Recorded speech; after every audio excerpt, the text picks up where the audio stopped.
What happens when you put things into the body that it doesn't recognize? It calls the immune system.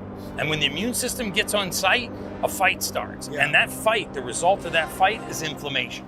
And then your food choices, stay away from the grains and all the refined sugars and cereals and crackers, white flour, packaged white bread, anything that comes in a package. Well, if you think about it, I mean, the 2 largest tobacco companies own the 4 largest food manufacturers. We're eating a lot of dyes, pesticides, herbicides, insecticides, huge amounts of refined sugars, grains. I don't eat any grains at all.